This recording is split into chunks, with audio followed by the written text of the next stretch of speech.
A destruição de Jericó foi uma das grandes demonstrações da ação divina na condução do povo hebreu pela terra prometida. Mas seria essa história verdadeira? As muralhas de Jericó realmente caíram conforme o relato bíblico?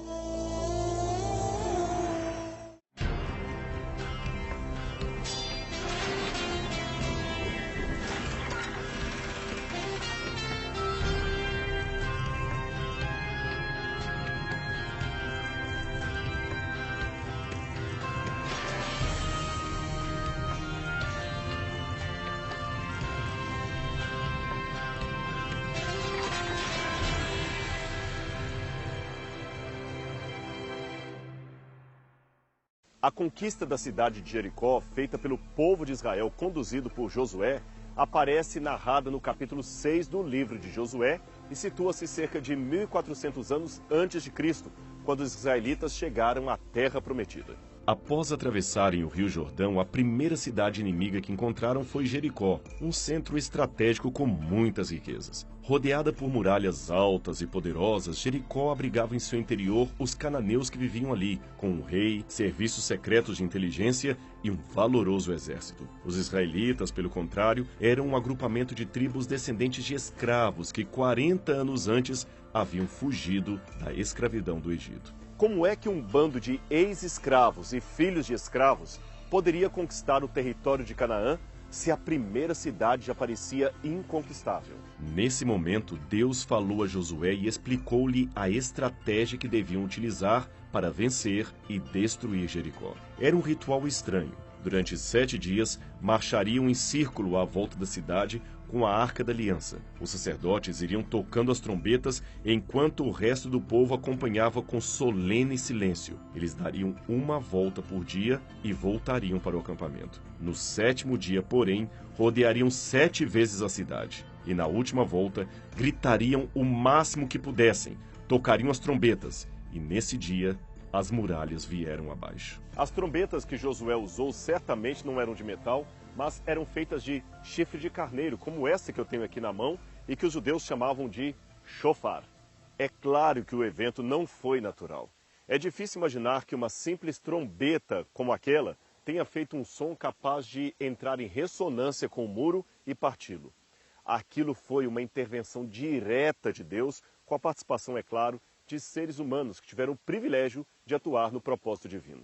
Ali cumpriu-se uma antiga promessa que dizia: pois o Senhor, vosso Deus, é quem vai convosco a pelejar por vós contra os vossos inimigos para vos salvar. Deuteronômio 20, verso 4. Essa batalha de Jericó aparece como um acontecimento militar, um acontecimento chave para o povo de Israel, pois foi ele que abriu as portas da conquista da terra de Canaã. A fé não segue padrões terrenos, nem sempre faz sentido se observada apenas pela lógica humana. A fé segue em obediência a Deus e vê resultados após ser exercida. Se os 7 dias de cerco à cidade coincidem com a ordem dos 7 dias da semana, a derrota aqui de Jericó teria possivelmente ocorrido num dia de sábado.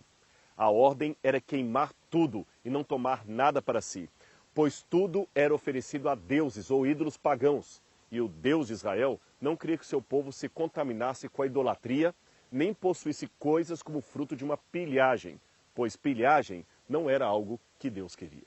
Hoje nós viemos ao sítio arqueológico da antiga cidade de Jericó para ver se essa história da Bíblia pode ser evidenciada ou não pelos elementos que encontramos em solo. Mas antes de examinar os fatos arqueológicos a esse respeito, temos outra séria questão para resolver. Seria Jericó um genocídio em nome de Deus? Em 1966, o psicólogo israelense George Tamarin fez uma pesquisa com 1.066 crianças entre 8 e 14 anos. Depois de apresentar a história bíblica da destruição de Jericó por Josué, ele perguntou: vocês acham que Josué e os israelitas agiram corretamente? 2/3 das crianças disseram que sim, que ele agiu em obediência à vontade de Deus. Mas quando Tamarin substituiu o nome de Josué pelo terrível general Lin e o nome de Israel pelo Império Chinês, apenas 7% das crianças acharam certa a atitude da China em destruir os seus oponentes. Noutras palavras, quando quem pratica o massacre é Hitler ou os Hutus de Ruanda, achamos que realmente é um caso condenável de genocídio. Mas quando quem pratica a matança são israelitas da Bíblia, então achamos que é cumprimento da vontade de Deus.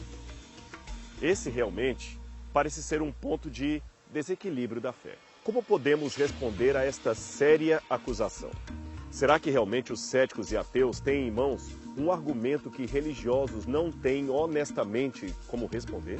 Deus não tinha intenção que seu povo fosse guerrilheiro, tanto que Abraão não usou força armada para expulsar ninguém. O Gênesis o descreve como um comerciante negociando e adquirindo terras. Terras que, aliás, serão confiscadas ilegalmente por tribos bárbaras durante a estada dos hebreus no Egito. Sendo assim, as conquistas de Josué eram, na verdade, uma retomada de posse daquilo que já havia sido adquirido por Abraão e usurpado por povos pagãos inimigos de Israel. A única vez que Abraão se envolveu num conflito armado foi contra um grupo de chefes tribais, nesse caso para libertar o seu sobrinho Ló, que havia sido sequestrado por eles. Isto é algo que muitos passam por alto ao lerem a Bíblia Sagrada. O que Israel fez, portanto, naquele tempo, foi recuperar as terras que lhes pertenciam. Mas o problema é que a terra de Canaã estava repleta de grupos hostis que ficavam pelo caminho, impedindo a entrada dos hebreus ou o seu retorno para casa. Mais do que impedir, eles queriam a todo custo matar Israel, exterminá-los do mapa.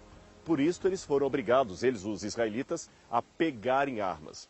Veja, vamos analisar desse jeito. Aproveitando que eu estou aqui no Antigo Oriente Médio, eu quero dar um exemplo forte para você entender um pouco das guerras que os hebreus foram obrigados a participar, as guerras que eles foram obrigados a enfrentar. Você sabe os problemas que países como Síria, Iraque e Turquia enfrentam contra o chamado Estado Islâmico. Em alguns momentos, chega-se a questionar se muitos deles ainda possuem algum sentimento mínimo de piedade humana. E olha, eu posso afirmar para você, as atrocidades cometidas são muito mais cruéis do que a mídia apresenta. Você não tem ideia do que ouvimos por aqui. Agora, eu faço uma pergunta muito honesta para você. Como você acha que outros países deveriam combater o Estado Islâmico no campo de batalha a fim de libertar pessoas inocentes que estão sendo torturadas e mortas pelo inimigo? Eu acho que esse exemplo seria o suficiente para você entender a questão. Mas eu ainda gostaria de explorar um pouco mais esse assunto. Contrariando estudos clássicos, pesquisas mais recentes mostram que as pessoas que cometem atos de crueldade a mando de autoridades não o fazem por obediência cega, mas por acreditarem estar fazendo a coisa certa. Pesquisas clássicas lideradas pelos psicólogos americanos Stanley Milgram e Philip Zimbardo mostravam que o mais pacato dos seres humanos poderia cometer atos terríveis se assim lhe fosse ordenado pelas autoridades, pois teríamos uma tendência inata à obediência e à submissão. Um novo artigo, porém, publicado na edição da revista PLOS Biology, revisou essas conclusões e afirmou que as pessoas que agiram daquela maneira não eram apenas motivadas pela obediência cega, mas que também demonstravam entusiasmo ao realizar atrocidades. Noutras palavras, existem certas culturas ou ideologias que provocam uma espécie de imoralidade e crueldade coletivas, isto é, uma psicopatia tal que ultrapassa os limites do aceitável. E são estudos psicológicos que afirmam isto. E Deus, nesse caso, conhecendo muito bem o nível de maldade de alguns grupos cananitas, permitiu que Israel entrasse em guerra contra eles, mesmo que isto estivesse muito longe dos ideais divinos. Mas é importante dizer que aquela foi uma situação pontual em que Israel guerreou para salvar a própria vida, a própria sobrevivência de sua etnia. E eles estavam em uma teocracia. Tal situação é bem específica e não deve ser aplicada à revelia em qualquer contexto. São casos muito particulares. Entre as práticas comuns daqueles povos cananeus, aqueles que foram destruídos, estavam sacrifício de crianças em rituais religiosos, prática de orgias ritualísticas sazonais, onde jovens adolescentes eram violentadas e depois mortas por sacerdotes pagãos apenas para garantir a fertilidade da terra, e, finalmente, um desejo intenso de destruir o povo de Deus e apagá-los da face da terra. Certa vez, numa palestra na Universidade de Johns Hopkins, Albright, que não era um homem religioso propriamente dito, mas sim secular, chegou a dizer para os colegas críticos da Bíblia que, na verdade, Israel fez um favor para o mundo, exterminando culturas de índole tão doentia. Eu sei que essa frase pode ser severamente rejeitada por estudiosos de minorias culturais que, corretamente, denunciam o discurso chamado colonialista, que é feito com base na opressão a elas. Mas veja, é um erro imaginar que todas as culturas têm que ser preservadas e respeitadas e que todas gozam do mesmo direito social de existir, de serem transmitidas de geração em geração. Isso é um absurdo. O que você acha dos que insistem em perpetuar o nazismo ou os costumes tribais do canibalismo, do encolhimento de cabeças? São culturas, mas certamente devem ser extintas para o bem da humanidade. Vítimas inocentes morrem nesse conflito? Claro que sim. Isto é inevitável em situações de guerra. Mas nesse caso, Deus fará justiça a esses que terão, segundo a Bíblia, a oportunidade de receber a vida eterna. Lembre-se, diferente de nós, Deus é o dono da vida e pode devolvê-la a quem Ele bem quiser, como Ele bem entender. Porém, mais uma vez eu insisto, isto não significa que a igreja hoje tenha o direito de tirar vidas. Não, de maneira nenhuma. O antigo Israel estava num contexto e culturas distintos dos nossos. E, acima de tudo, eles eram regidos por uma teocracia. Nós não somos regidos por uma teocracia. É muito perigoso transferir para mãos humanas o veredito final da vida ou morte de um indivíduo. E mesmo o encarceramento, ou até mesmo a execução, caso sejam inevitáveis, não compete à igreja exercer tal justiça, e sim às autoridades civis devidamente constituídas para esta função. Esta, pelo menos, é a recomendação que temos em 1 Pedro, capítulo 2, versos 13 a 17, e que você pode ler depois com calma na sua Bíblia, aí na sua casa. Agora, o que Jericó tem a ver com tudo isto? Será que a destruição que os hebreus fizeram aqui nessa cidade foi um ato de genocídio? A arqueologia e a história confirmam a destruição de Jericó conforme está na Bíblia? Esta resposta virá depois do intervalo. Não sai daí porque Evidências volta já já.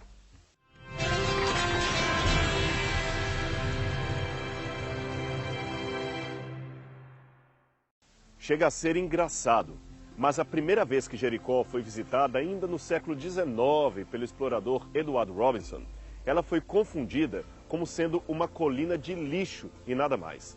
Passariam ainda 7 décadas até que uma expedição austríaco-alemã apresentasse um primeiro estágio de conhecimento científico ou arqueológico da área, que finalmente identificou o local como sendo as ruínas da antiga cidade de Jericó. Em 1936, o arqueólogo britânico John Garstang realizou novas escavações no local e confirmou, a partir de um método de datação desenvolvido na época, que houve aqui uma destruição das muralhas por volta de 1400 a.C., o que concordava com a cronologia bíblica. Numa palavra, escreveu Garstang, por todos os detalhes materiais e pela data, a queda de Jericó teve lugar exatamente conforme a narrativa bíblica. Nossa demonstração reconhecemos limitada. Contudo, sobre o material observado, concluímos que as paredes caíram abaladas por um terremoto e a cidade foi destruída pelo fogo em cerca de 1400 a.C. Foi exatamente aqui embaixo que Garstang fez as escavações dele. O grande problema é que a colina mostrava uma estratigrafia muito complicada. Foram detectadas aqui, por exemplo, 18 camadas sobrepostas quase horizontalmente. E os buracos cheios de escombros das escavações precedentes que não tiveram aquele mesmo rigor técnico das últimas investigações. Então, após a Segunda Guerra Mundial, Kathleen Kenyon, outra arqueóloga britânica, reabriu as escavações numa limitada área e chegou a uma conclusão diferente de Garstang, que aparentemente invalidava a narrativa bíblica. Foi exatamente aqui que Kathleen Kenyon começou as suas escavações. Ela descobriu lá embaixo esta maciça torre, que foi uma das principais, uma das primeiras construções da cidade de Jericó. Kathleen Kenyon também desenvolveu um método estratigráfico que ajudou a entender um pouco esse sítio arqueológico. O grande problema é que as conclusões que Kathleen Kenyon chegou chocavam-se tremendamente com a versão bíblica do relato da destruição de Jericó. A cidade fora destruída e abandonada 150 anos antes de Josué. Logo, não havia nenhuma Jericó habitada nos dias da conquista israelita, e a história das muralhas caindo ao som de trombetas não passaria de lenda. Esse foi um argumento muito forte, usado até hoje, pelos críticos tanto em livros como artigos que pretendem desmentir o relato bíblico acerca da destruição de Jericó. Afinal de contas, ninguém tinha refeito os estudos de Kenyon. O que todos faziam era repetir as suas conclusões. Até que Bryant Wood, PhD em arqueologia sírio-palestiniense pela Universidade de Toronto, estudou as notas de Kenyon e refez os seus passos, chegando a uma outra conclusão. Garstang estava certo. Jericó fora destruída não em cerca de 1150 a.C., mas por volta de 1400, conforme a cronologia bíblica. Veja bem, deixe-me ver se consigo explicar isto de um modo mais simplificado, para que você veja qual o principal ponto de discordância entre Brian Wood e Kathleen Kenyon. Veja, é muito fácil encontrar aqui em Jericó restos de cerâmica de vários períodos. Eu tenho aqui fácil, olha, uma alça e uma borda de algum vaso antigo. Várias épocas estão representadas na cerâmica local. Veja, esses pedaços de cerâmica têm milhares de anos. Wood percebeu que Kenyon, além de escavar numa parte bastante reduzida do sítio, ficou por demais influenciada quando não encontrou aqui em Jericó um tipo de cerâmica cipriota comum do final do bronze e início do ferro. Ela supôs, a partir dessa ausência, que a cidade não poderia existir nesse período, senão ela estaria repleta daquela cerâmica importada por várias cidades da região. Seria como se daqui a 2000 anos os arqueólogos encontrassem uma cidade perto de São Paulo e localizassem ali aparelhos de celular de uma marca modelo 8X e 10Y, mas não encontrassem nenhum exemplar do modelo 9. Então deduziriam que a cidade não estava habitada na época em que o modelo 9 de aparelho foi lançado. Caso contrário, encontraríamos vários deles nos escombros da cidade. Bryant Wood, por sua vez, deu mais importância aos artefatos in situ e descobriu, por exemplo, que a cidade possuía túmulos, já apontados nos trabalhos de Garstang, nos quais foram encontrados selos egípcios escaravelhos. Esses selos teriam o nome de faraós que governaram de 1500 até 1380 a.C. Logo, a fortaleza tinha de existir em alguma época dentro desse período de tempo, pois o seu cemitério era comumente utilizado. Essa assertiva contradiz a antiga conclusão de Kenyon de que a cidade fora abandonada por volta de 1550 a.C. Existe ainda outro problema com as interpretações de Kenyon. É que o seu método de datação indicou que o muro interior da cidade, lembra, a cidade tinha 2 muros, aquele ali dataria do período do Bronze Antigo, entre 2300 e 2200 a.C. Isto o colocaria em pelo menos 800 anos antes de Josué e, portanto, não poderia existir em seu tempo. Ao realizar escavações em Jerusalém, a equipe de Kenyon encontrou muros da antiga cidade dos Jebuseus que datavam de 1800 a.C., mas ainda eram utilizados 900 anos depois, ainda nos dias de Salomão. A sua datação, portanto, revelou quando esses muros de Jericó foram construídos, mas não quando eles foram derrubados.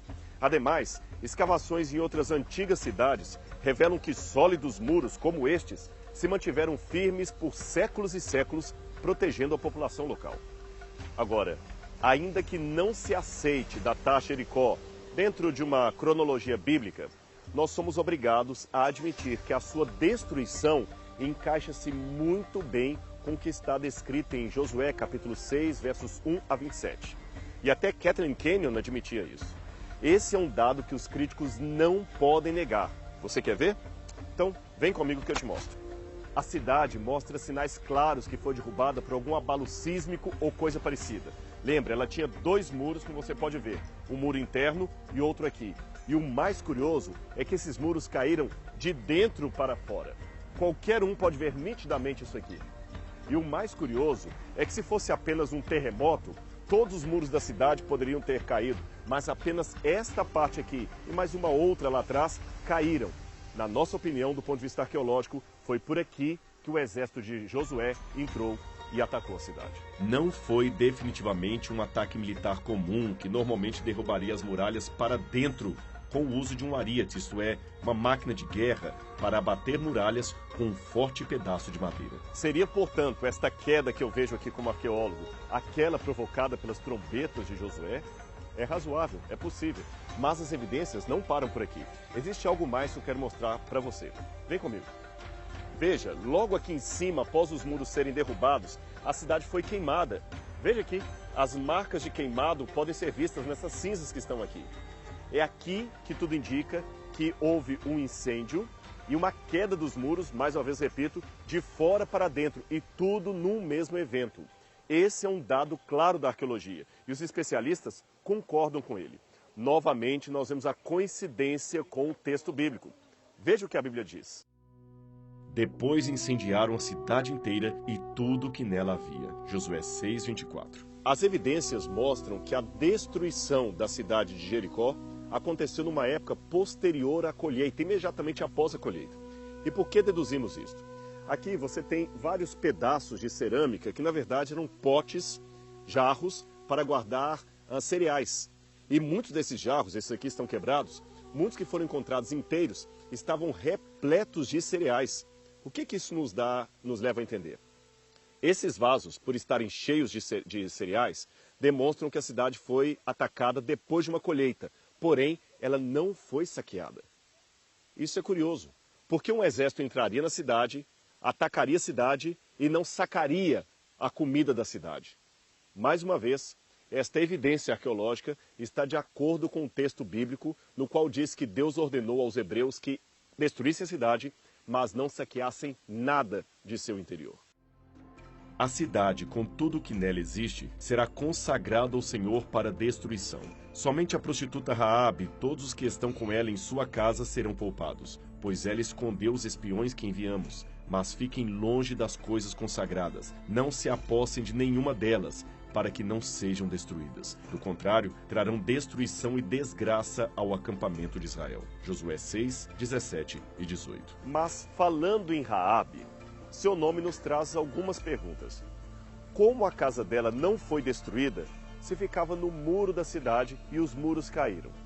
Em primeiro lugar, você viu que nem todos os muros da cidade caíram no ataque, mas apenas aquela parte da frente e talvez alguns pedaços da parte de trás da cidade e que ainda não foi devidamente escavada. Além do mais, Jericó tinha um duplo muro e a casa de Raabe certamente ficava entre muros. Uma forma de aumentar a segurança de uma fortaleza seria colocar casas particulares entre os muros.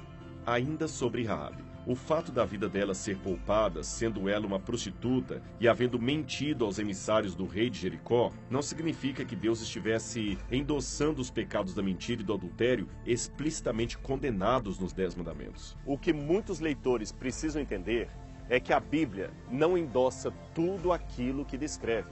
Ela apenas descreve e, para isso, usa uma linguagem determinista, comum também a outros tratados da época. Esta linguagem dá a impressão que Deus ordena coisas que, na verdade, Ele apenas tolera. E tolera temporariamente. Deixe-me explicar melhor esta questão de linguagem determinista.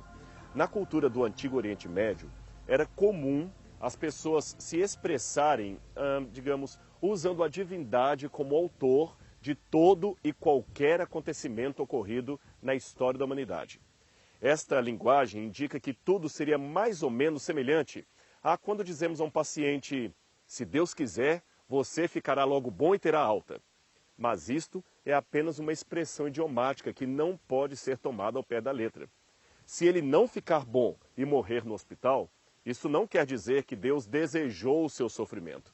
O Senhor apenas não impediu que ele morresse. Existe, portanto, uma grande diferença entre não impedir e desejar. Assim, repetimos, Deus não mandou Raabe mentir. Apenas teve misericórdia de uma mulher que era sincera de coração. Mas alguém pode argumentar: bem, mas ela era uma prostituta.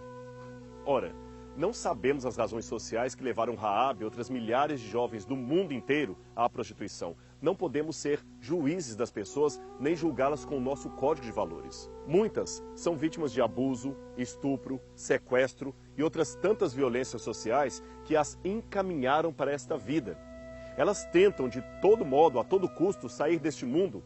E por que não supor que Raabe seria mais uma dessas vítimas da violência humana? Nesse incidente, Deus manifestou a sua graça salvadora a uma vítima social dona de uma fé genuína, isto com o propósito de salvá-la de sua vida de pecado.